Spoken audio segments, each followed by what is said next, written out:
Bom, irmãos, meu nome é Isabelle, para quem não conhece, e esses dias eu tenho tido sonhos. Na verdade, eu tenho tido sonhos, eu não tenho relatado aqui nas redes sociais, eu tenho deixado guardado. Só que eu tô sentindo que agora chegou a hora de começar a postar e relatar alguns. Bem, esse aqui eu quero deixar bem claro que eu não me envolvo em nada de política. Eu acredito que o Senhor tenha me dado ele justamente por isso. Não tomo partido. O meu partido é Jesus, eu sou fiel a ele e eu quero ser até o fim da minha vida, do meu respirar aqui nesse mundo. Mas foi assim, um sonho breve. Eu tava em um lugar como se estivesse deitada e tava tendo tipo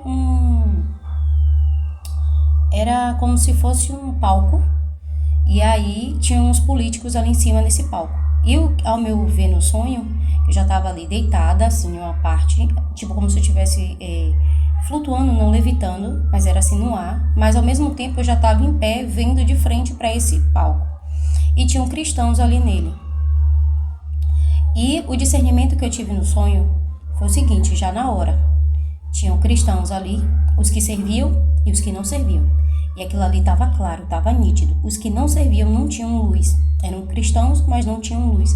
E os que serviam a Deus, era fiel a Jesus, era como se fosse um brilho, mas sobrenatural, não era algo visível. Eu senti porque a gente sabe que o mundo espiritual também a gente vê as coisas através de sonho, né? Então, e aí nessa hora um rapaz, um senhor, que eu não sei quem é, ele vinha e chamava alguém que tinha ganhado nessa eleição. Não sei o que é de eleição, eu sei que ali era políticos, senadores, governadores, alguma coisa assim. E eu lembro que o tal do Silas estava e ele não tinha o brilho de Deus. Ele não era como se não fosse aprovado por Deus. Então, ele só estava usando um nome de cristão, mas ele já não estava mais servindo. E aí, nesse sonho, esse rapaz chamava esse homem. Quando eu ia olhar o homem, ele estava assim de lado, mas ele tinha um cabelo liso até que assim descia. E quando ele chamava o nome do homem, que eu olhava de direito assim, ele estava vestindo uma jaqueta preta de couro. E aí ele falava Carlos Eduardo. E era da família Bolsonaro. Eu só conhecia o Bolsonaro, a Michelle Bolsonaro e o Flávio Bolsonaro, porque até pouco tempo ele ficou um pouco famoso. Até então, nem conhecia, eu só conhecia a Michelle Bolsonaro e o Bolsonaro. Só que quando eu fui olhar na internet, Bolsonaro tem 2 filhos também, né? Carlos Bolsonaro e Eduardo Bolsonaro. O que Deus quer mostrar eu não sei. Essa parte do sonho eu não tive discernimento. E eu sei que quando ele escolhia esse rapaz que chamava e falava Carlos Eduardo, nessa cena eu já voltava de novo para a parte que eu estava deitada, e quando eu levantava, que eu olhava, tinha uma luz assim do céu vindo sobre ele, que emanava assim, sabe, em cima mesmo do palco. E aí me veio aquela canção no sonho de Anderson Freire, A Igreja Vem. Eu aconselho vocês a escutarem esse louvor, porque ele tem tudo a ver com o sonho. E aí a parte foi glória, de glória em glória. E nessa hora eu levantava assim, sabe, como se eu estivesse levantando mais ainda no espírito. Foi uma coisa tão linda que eu também brilhava nessa parte. E aí eu despertei dessa parte do sonho e fui para uma outra. Quando eu chegava era eu estar falando com minha mãe. E aí eu dizia a ela, a senhora viu quem ganhou? Mas até então eu não sei o que ele tinha ganhado. E se era para governador, para presidente, não foi me revelado isso aí.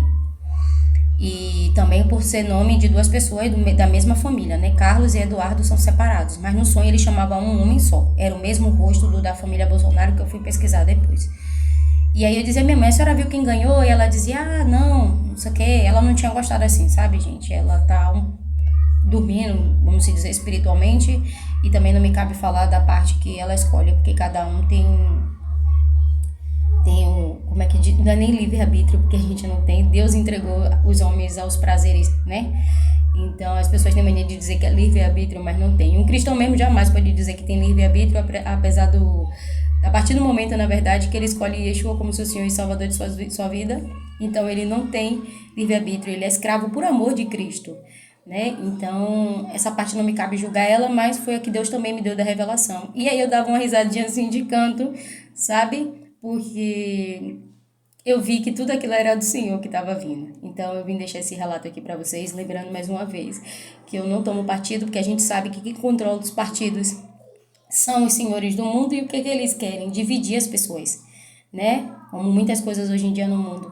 Então, não posso falar muita coisa aqui, mas eu quero deixar esse relato para vocês. Fiquem com a paz do Senhor Yeshua, que excede todo entendimento, e paz para vocês, irmãos, que a gente vai precisar muito nesses últimos momentos.